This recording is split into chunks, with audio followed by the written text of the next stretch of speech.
Bismillahirrahmanirrahim. Assalamualaikum warahmatullahi wabarakatuh. Alhamdulillahi rabbil alamin. Wassalatu wassalamu ala ashrafil anbiya'i wal mursalin wa ala alihi wa sahbihi wa man ihtada bihadyihi wastanna bisunnatihi ila yaumiddin. Amma ba'd.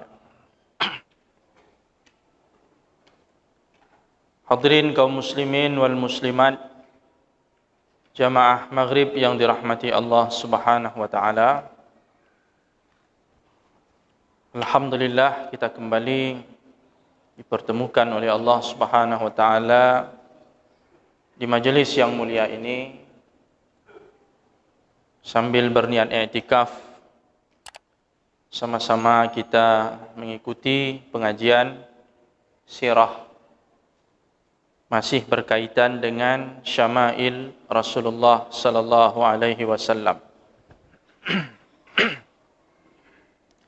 Kita sudah sampai pada bab ke-22 dari kitab Asy-Syama'il karya Al-Imam At-Tirmidzi rahimahullah, tentang sandaran Rasulullah sallallahu alaihi wasallam. Maksud sandaran di sini sesuatu yang dijadikan tempat bersandar oleh Nabi sallallahu alaihi wasallam, seperti bantal atau sejenisnya. Ketika beliau sedang duduk atau sedang beristirahat atau sedang rileks. Jadi ini pernah dilakukan oleh Nabi sallallahu alaihi wasallam. Rasulullah tidak hanya duduknya tegak begini. Sekali-kali beliau juga ada duduk bersandar. Hadis 130 diriwayatkan oleh Al-Imam At-Tirmidzi dengan sanadnya yang utuh, dan ini juga ada di dalam Sunan Abu Daud dengan sanadnya yang utuh dari Jabir bin Samurah,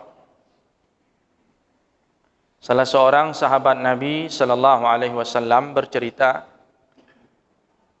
"Ra'aitu Rasulullah sallallahu alaihi wasallam muttaki'an ala wisadatin ala yasarih."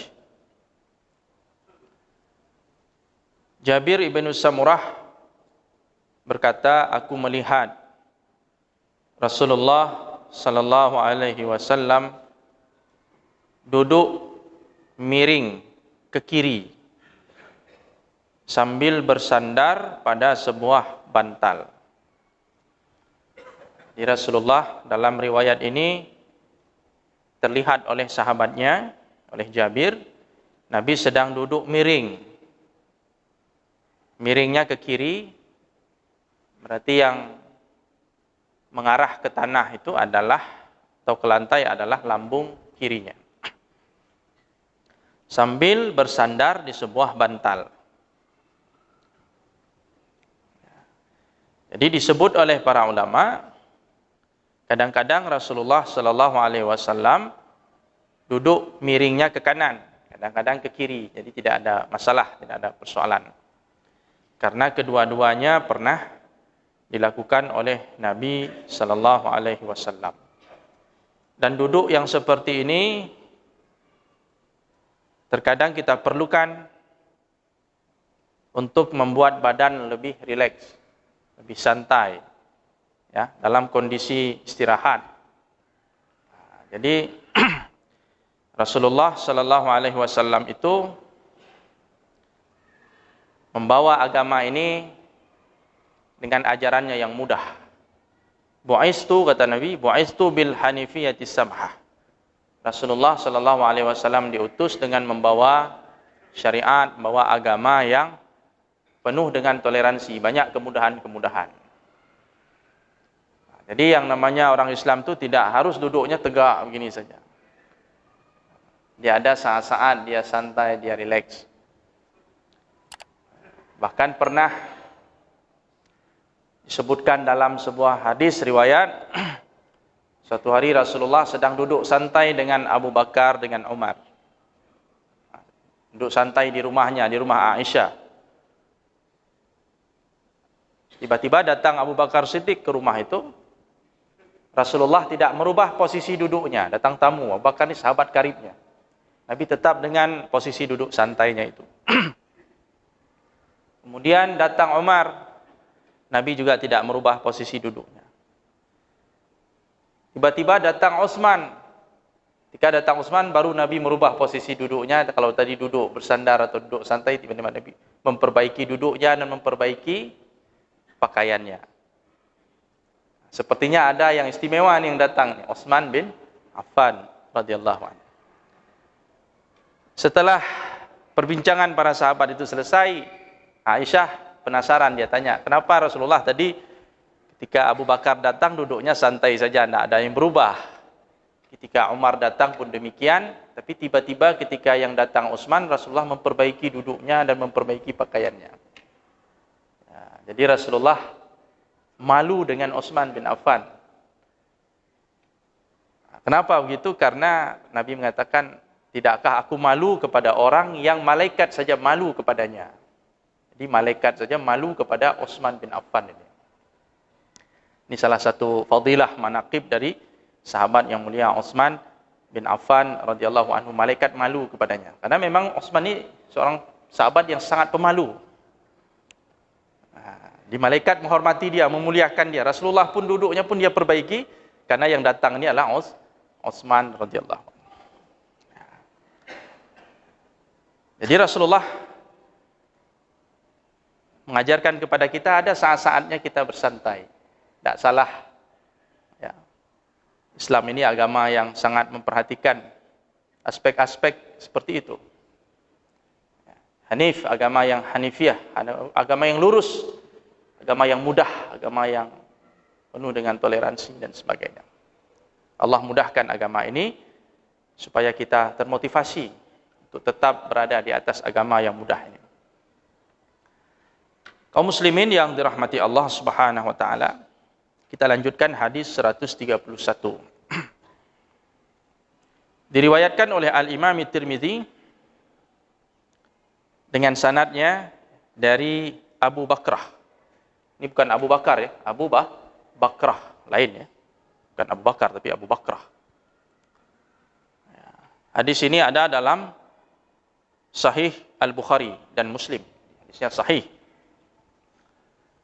Abu Bakrah meriwayatkan dari Nabi sallallahu alaihi wasallam, qala Rasulullah sallallahu alaihi wasallam, ala uhadditsukum bi akbaril kabair. Maukah kalian aku beritahukan dosa yang paling besar? Dari sekian banyak dosa besar, mana dosa yang paling besar? Mau enggak saya kasih tahu, kata Nabi sallallahu alaihi wasallam. Jadi Rasulullah sallallahu alaihi wasallam ketika dia mengajar, ketika dia menyampaikan nasihat, Rasulullah menggunakan cara-cara yang sangat inovatif. Jadi Rasulullah itu inovatif sekali orangnya. Di beliau itu teladan dalam hal mengajar. Jadi Rasulullah menerapkan metode-metode dalam memberikan pengajaran nasihat. Di samping Nabi sallallahu alaihi wasallam melihat waktu yang tepat untuk dia sampaikan nasihat, Rasulullah juga memperhatikan teknik dalam mengajar. Jadi begitulah kira-kira. Cara Nabi berkomunikasi itu luar biasa. Cara Nabi bertanya, cara Nabi menjawab, itu perlu kita kaji, kita dalami itu dari berbagai aspek. Mungkin orang-orang yang pakar di bidang komunikasi bisa melihat bagaimana komunikasi Rasulullah dari aspek komunikasinya. Yang pakar psikologi mungkin bisa mengkaji kehidupan Rasulullah dari aspek psikologi atau konselingnya, seperti apa Nabi melakukan bimbingan dan konseling kepada umatnya. Jadi Nabi itu bisa dikaji dari berbagai perspektif, Rasulullah itu. Karena memang dia qudwah kita, uswah kita. Jadi bukan ustaz saja yang mengkaji Rasulullah dari aspek ibadahnya, tapi dari aspek, berbagai aspek, dari cara beliau bicara, komunikasinya dan sebagainya. Yang ahli ilmu kesehatan juga bisa mengkaji Rasulullah dari aspek itu. Ilmu pendidikan juga begitu. Nah, jadi lahirlah karya-karya, tulisan-tulisan ilmiah dan sebagainya dari kehidupan Rasulullah yang menjadi teladan bagi kita dalam segala hal. Termasuk mungkin hal-hal yang mungkin kita anggap tabu ya, dari aspek seksologi ya, tentang seks juga bisa Rasulullah sebagai qudwahnya kaji dari aspek itunya. Ya, jadi bisa dikaji semua. Jadi dikatakan oleh para ulama ketika Nabi mengajar itu menyampaikan taujihat, nasihat, arahan kepada para sahabatnya, beliau menggunakan teknik cara yang bermacam-macam, inovatif beliau. Tidak langsung Nabi menyampaikan apa yang ingin dia sampaikan, to the point, tidak. Nabi gunakan dulu cara-cara yang membuat jiwa orang yang mendengarnya itu terkondisikan. Jadi pikirannya tidak buyar ya, kemana-mana. Jadi dibuatnya mustami'nya, audiennya itu menjadi fokus dengan apa yang ingin disampaikan. Rasulullah ingin menyampaikan sesuatu, tapi sebelumnya diawali dengan ala wa hadditsukum bi akbaril kabair. Mau enggak kalian saya beritahukan dosa yang paling besar? Jadi Nabi membuat audiennya itu penasaran. Apa ini yang mau disampaikan oleh Nabi? Tidak langsung Nabi mengatakan dosa yang paling besar adalah ini. Tidak. Nabi kasih dulu semacam pemanasan ya. Mau enggak saya kasih tahu dosa yang paling besar apa? Kadang-kadang Nabi tanya sesuatu yang sudah diketahui orang. Misalnya nih hari Jumat, Nabi tanya, hari ini hari apa? Para sahabat, Allah dan Rasulnya lebih tahu. Bukankah hari ini hari Jumat? Iya ya Rasulullah, hari ini hari Jumat. Bulan ini bulan apa? Nabi tanya. Bulan ini Allah dan Rasulnya lebih tahu lah. Bukankah bulan ini bulan Zulhijjah, bulan haram? Iya ya Rasulullah. Negeri ini negeri apa? Allah dan Rasulnya lebih tahu. Bukankah ini negeri haram, tanah suci? Jadi diawali dengan hal-hal seperti itu. Padahal Rasulullah ingin menyampaikan apa? Jangan membunuh orang yang tidak bersalah. Jangan menumpahkan darah seorang mukmin. Karena nyawa seorang mukmin itu haram, dihormati, dimuliakan oleh Allah seperti mulianya bulan haram, seperti mulianya tanah suci ini, tanah haram. Nabi ingin menyampaikan itu, tapi diawali dengan pertanyaan-pertanyaan pembuka untuk mengkondisikan jiwa para sahabatnya yang sedang mendengarkan tausiah. Makanya berkesan. Nasihat Rasulullah itu berkesan sekali. Ya. Jadi Nabi katakan, mau enggak kalian aku beritahukan, aku ceritakan dosa yang paling besar dari sekalian dosa-dosa besar. Qalu, para sahabat menjawab, bala ya Rasulullah. Mau ya Rasulullah, sepakat semua. Ya. Apa kata Nabi? Al-isyraku billah. Dosa yang paling besar adalah mempersekutukan Allah Subhanahu wa taala. Ini dosa yang paling besar. Rajanya dosa ya. Dalam surah Luqman ayat 13 Allah Subhanahu wa taala berfirman, a'udzubillahi minasyaitonir rajim, innasyirka la zulmun azim. Sesungguhnya perbuatan syirik itu adalah suatu kezaliman yang paling besar. Kezaliman yang dilakukan oleh seorang hamba yang paling besar itu adalah mempersekutukan Allah Subhanahu wa taala. Kemudian Nabi menyebutkan wa uququl walidain, dan durhaka kepada kedua orang tua. Jadi kita bisa bayangkan betapa besarnya dosa durhaka ini, sampai-sampai durhaka kepada orang tua ini disandingkan dengan mempersekutukan Allah Subhanahu wa taala. Jadi uquq ini artinya, kalau secara bahasa uquq itu artinya memotong, memutuskan. Jadi seakan-akan kita memotong dan memutuskan tali hubungan kita dengan orang tua. Sehingga kita memutuskan rahmat Allah Subhanahu wa taala yang akan turun kepada kita disebabkan karena durhaka kepada orang tua. Dan di dalam banyak ayat Al-Quran dan hadis Nabi, sering sekali antara dosa kepada Allah dengan dosa kepada orang tua ini disandingkan.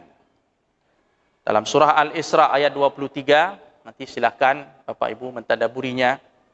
Allah Ta'ala berfirman, wa qadha rabbuka alla ta'budu illa iyyahu wa bil walidaini ihsana. Dan Tuhanmu telah memerintahkan agar kamu tidak menyembah selain Dia, dan hendaklah kamu berbuat baik kepada ibu bapamu dengan sebaik-baiknya. Jadi perintah mengabdi kepada Allah Subhanahu wa taala dibarengi dengan perintah berbakti kepada kedua orang tua. Berbuat baik pada kedua orang tua walaupun orang tua itu ya mungkin belum Islam seperti anaknya. Kemudian Allah Subhanahu wa taala juga berfirman, "Anishkurli waliwalidaik." Hendaklah kamu berterima kasih kepadaku, pada Allah Subhanahu wa taala, dan berterima kasih kepada kedua orang tuamu. Jadi di antara dosa yang paling besar adalah uququl walidain, durhaka kepada orang tua. Dan biasanya dari pengalaman dan sejarah-sejarah yang ada, biasanya dosa kepada orang tua ini langsung nampak terus di dunia balasannya. Sering sekali begitu. Tidak ditunggu sampai akhirat, di dunia sudah langsung ada balasannya dari Allah Subhanahu wa taala. Makanya melalui kesempatan ini sama-sama kita introspeksi diri kita semuanya. Kita kembali muhasabah diri, mengevaluasi bagaimana hubungan kita dengan orang tua kita, dengan ayah dan ibu kita, terutama ibu yang mendapatkan penekanan dari Nabi sallallahu alaihi wasallam. Bagaimana sikap kita terhadap orang tua kita, apakah sesuai dengan perintah dan petunjuk dari Allah dan Rasul-Nya atau masih banyak yang perlu kita perbaiki.